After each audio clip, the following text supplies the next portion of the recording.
This is SSPTV News, brought to you by Samsung Productions and the Hazleton Standard Speaker. For years, the road to recovery in our area for many living with addiction has started with one organization. We'll celebrate a special milestone with Pathway to Recovery next. Hello and welcome. Get comfortable and flick to Service Electric Cablevision Channel 513 to watch us in HD if you can. Also, the Samsung Productions app is available to download so you never miss any local news. And speaking of news, here's your headlines from SSPTV and the Hazleton Standard Speaker. A memorial was dedicated yesterday to the first man from the Hazleton area killed in World War II, Arthur Gardner. While many are familiar with the Arthur Gardner Memorial Parkway just south of Hazleton, many did not know the man. Ed Szymanski of Tresco spearheaded the effort to raise money for the memorial, which now sits near the Little League field on the north end of Tresco. Arthur Gardner was born in Junedale, graduated from West Hazleton High School, and enlisted in the United States Navy at age 21. His ship was sunk when the Japanese attacked Pearl Harbor. State police are investigating the discovery of tombstones on the grounds of a Schuylkill County power plant. Troopers at Frackville were contacted after an employee found the tombstones while working on property at the Wheelbrader power plant in Ryan Township on Saturday morning. The names engraved on the tombstones are Virginia M. Durr and Mary L. Revelle. Anyone with information is asked to call state police at 570-874-5300. For decades, one organization in our area has been helping people overcome addictions. Lisa Sugart has the story. One agency in our area is celebrating a major milestone. Pathway to Recovery Counseling and Education Services is celebrating its 40th anniversary. You may know it as it being the former Sorrento Gardens here in Hazleton.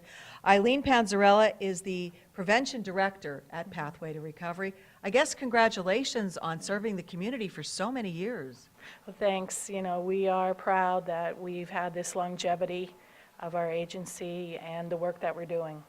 Now, this started back in 1977, and you were telling me, I guess it was a merger of two other efforts that then began and became Sorrento Gardens. Yes, even starting from the 1960s, there was a halfway house, and there was also an alcoholism council that was run out of the old St. Joe's Hospital. And in 1977, they merged together and formed Alcoholism and Drug Services of Lower Luzerne County. And they were housed behind the old Ernie Steakhouse. It was a Mediterranean kind of building with gardens, and that's how the name Sorrento Gardens then became popular with it, and we became known as that because of that location. So now the name is Pathway to Recovery. And you're in another location.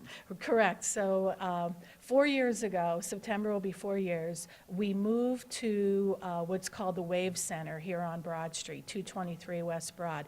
It's the former M&T Bank building. So we were able to purchase our own building for the first time. We moved in there, and there was a lot of changes. We increased programs, so we thought a name change was also appropriate then, and we became Pathway to Recovery. How have the services changed over the 40 years? I'm sure they've changed a lot, but you've really grown and you're offering a lot of services that maybe some people aren't aware of. Yeah, well, the halfway house is no longer a part of it because of funding that ended a long time ago. But now we still have our drug and alcohol counseling, so we offer individual counseling, group counseling. We have a partial hospitalization program, which is more intensive. It is 3 days a week, where they come for 3 hours at a time, so intensive counseling there. We've also added, which we're very proud of too, is a mental health department. So 2 years ago in 2015, we got our mental health license. So we're a licensed facility. We have a psychiatrist on staff. So we also do the mental health counseling, because we found out that a lot of drug use and mental health issues go hand in hand. So now it's a one-stop shop where someone could come and get help with both issues, their mental health issue and their drug issue under the same roof. Do you find that people are hesitant to come forward to say they have a mental health issue? I know it was always taboo in the past to talk about it, but that's not the case.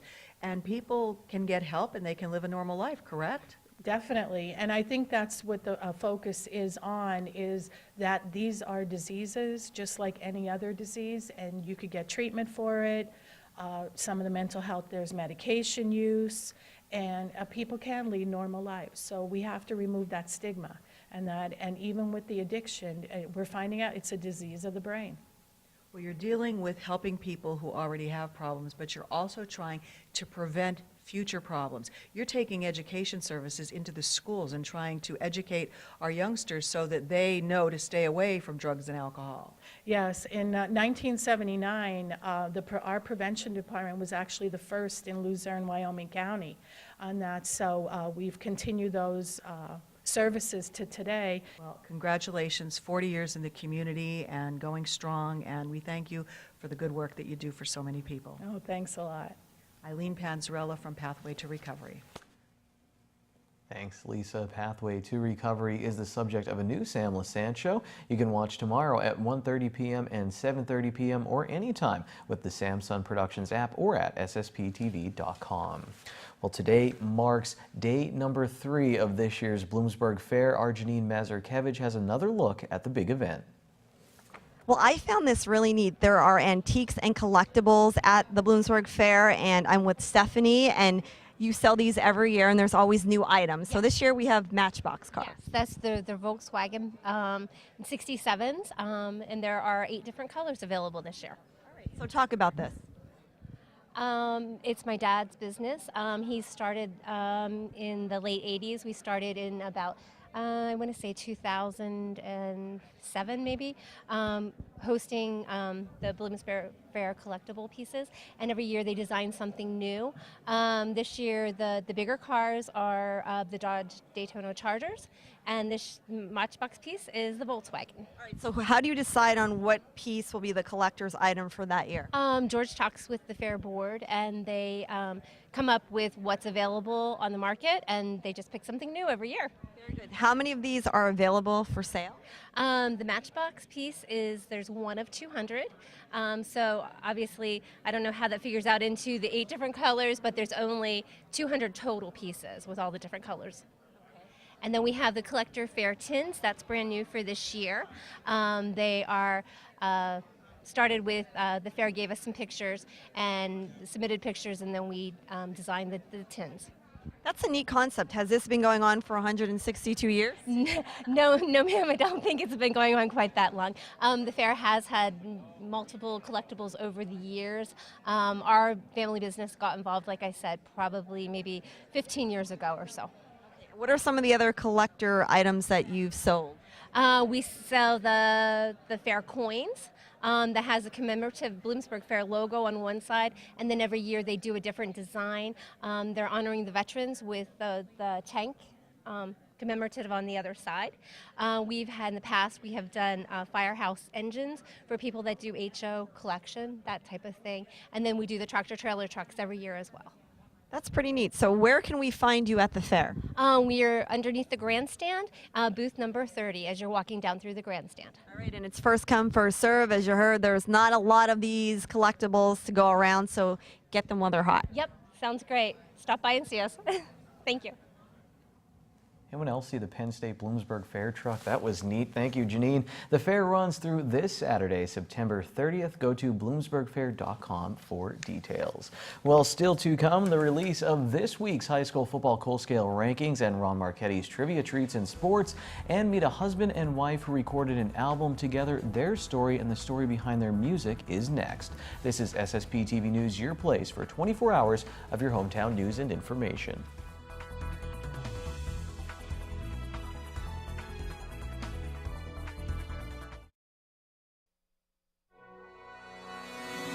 This is SSPTV News, brought to you by Samsung Productions and the Hazleton Standard Speaker. I am pleased to be joined by a local husband and wife duo, the Chris and Linda Pizer from drums. They have a band called Star, and it is music with a message, I think is the best way to describe it. So I'm going to start with Linda to tell us about it. The name Star, it's S-T-A-R-R. So tell us the significance of the name of the band first, and then we'll tell them where you're headed with all of this. Okay. Well, Star is my daughter's middle name, and the reason that we named her Star, S-T-A-R-R, is because my grandmother's name was Stella, which means star, and she was a very important part of my life and a very kind and loving person. And so we named my daughter, her middle name is Star, and also because we had written a song called Follow the Star, which was talking about the star that the star of Jesus that the wise men followed while, while they were finding him. So that was a perfect fit. It all worked out very nicely. Yeah. So now Star is working on their first debut album here. And Chris, you guys have been together, I guess, making music before you had children. Now you have children, and you're trying to do it while you have the 3 children. So tell us how the effort got started and where you're at right now. Well, Linda and I were brought together through music, and music was something we just always did together. We've played in bands together before, and in raising a family together and going through some of the things we've gone through, we kind of wanted to just put all of our trials and tribulations and how we got through them into our music, and that's basically the message of our music. Oh, very nicely said. Now, you are going to be releasing your first album. Tell us when, and I guess talk a little bit about some of the songs that are on it. Well, the album is entitled Receive, and the album is due out in February, if indeed we can make it happen. We are raising a family, and trying to do an album in between all that is kind of crazy. But our goal is February. As long as we could financially fund it, it should happen. Well, we hope that it does. So you're both very strong in your faith, so you're trying to spread that word through your music. So tell us about Receive and how this came about. Well, I believe in the Bible it talks about sowing and reaping, and that if you plant seeds in your heart of belief and good things planted in your heart, that good things will happen in your life. And these are words straight from the Master, Jesus, and that's what the song's about. So we actually are doing a video with it, and my daughter and I are running around planting seeds on this video with little crowns of flowers, so it's going to be really cute. Now, Chris, you're looking, I guess, for some help, to get this project to make sure that it does come to fruition in February. So tell people how they can help make the album a reality. Okay, we are blessed that we can record and do all the recording in our home studio, but in order to get it mixed and distribute it, we do need to send out to outside sources. So we do need some help funding that. If people go to our website at starband.com, that's star with 2 R's, our Indiegogo campaign is right on the main page, and basically they could pre-order the album, and the money used to pre-order that album goes towards funding the actual production of the album. We wish you both the best of luck. Good luck with your family. Good luck with your album. So please, if you would like to know more about the song, about the Star album, which is called Receive, and the release date coming up in February of 2018, you can do as Chris said, you can pre-order it now, and then we hope to have you back when the album is ready, and you can bring it and show it to everybody. So good luck, you guys, and we hope that everybody out there will enjoy this beautiful mix of music and message. Time now for weather on SSPTV News.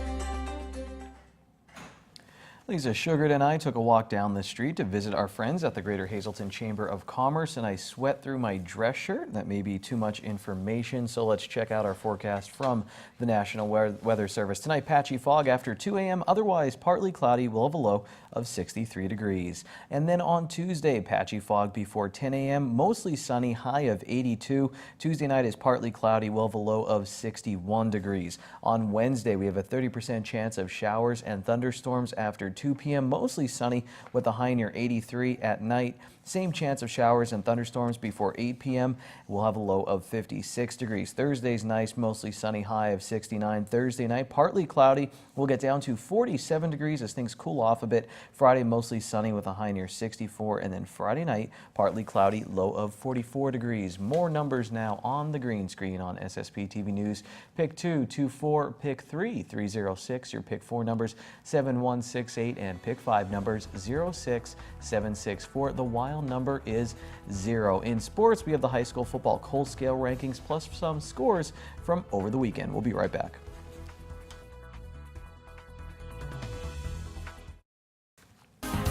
Time now for sports on SSPTV News. If you think it's hot outside, wait until you check out our Week 5 high school football cold scale rankings. Let's recap all of the action from Friday night right now. In the League Night grade, we have Marion Catholic and Shenandoah Valley, 2 teams looking for a spark after Week 5. Marion's Seth Pollock returned 2 kickoffs for touchdowns. One was for 92 yards and the other went for 86 yards, but that wasn't enough of a spark to get Marion past Schuylkill Haven in their Schuylkill League Division II opener. Shenandoah Valley was limited to 25 yards of total offense as Jim Thorpe earned their 4th straight shutout. The Olympians have only given up 7 points this season. Now right to the anthracite grade, where we have 4 teams on fire. Monomoy area won their 3rd straight game, and they had 3 players rush for over 100 yards. Quarterback Matt Lewandowski led the way with 188 yards. Danny Lawrence put up 118, and MJ Terry had 103 yards. The Golden Bears open up Schuylkill League Division II play this week against Schuylkill Haven. Hazelton area's defense had some big stops on the road against Wallenpaupack, with the Cougars up by 7 with Wallenpaupack threatening. Nolan Schneider forced an incompletion, had a tackle for loss, and then blocked a field goal. Adrian Otero had 139 yards of total offense. Sparky Wolk passed for over 200 yards, and Damon Horton returned a kickoff 99 yards for a touchdown. For the 2nd straight week, North Schuylkill won by a point. The Spartans are 5-0 after a win over their rival Mount Carmel. They had to battle back from a 2-score deficit at halftime to stay perfect. Mitch Wagner had 130 yards rushing and a touchdown, while Doug Weiss passed for 117 yards. Scott Grigas had 94 yards receiving. Mount Carmel missed a 38-yard field goal that would have given them the lead. Tamaqua won their 500th game in program history, and they are 5-0 this year and 1-0 in Division I of the Schuylkill League after a win over Blue Mountain. Nick Briner rushed for 206 yards and a touchdown, while Nate Boyle had 107 yards on the ground and 4 touchdowns. Once again, quarterbacks Thad Zuber and Braden Knobloch were effective. Zuber passed for 99 yards and Knobloch had 92. And that's Week 5 in the Mines. Let's check out some other results from over the weekend on the SSPTV Standard Speakers scoreboard. Jillian Bookman had 2 goals, but the Lady Cougars fell to Coughlin in field hockey thanks to a late score by the Crusaders. Matt Boretsky shot a 43 and Jordan Pick had a 44 in Hazelton area's win over Wyoming Valley West. In golf, the pre-District 2 golf tournament was held today. We'll have results from that tomorrow. Tamaqua and Hazelton area lost in boys soccer. Jonathan Posniak had the goals for Hazelton. Lee Heighton beat Tamaqua 3-0 in another game, and in girls tennis, Blue Mountain blanked the Blue Raiders. In girls soccer, Tamaqua topped Jim Thorpe, but they suffered a loss to Catasauqua. The Cubs beat the Brewers 5-0 on Sunday, and their magic number to clinch the NL Central is down to 2. Congratulations to Marion's Tina Caparel, who finished 2nd at the PIAA Foundation Cross Country Invitational over the weekend. Let's keep the sports fun going, my friends. Here's Ron Marchetti's Trivia Treats.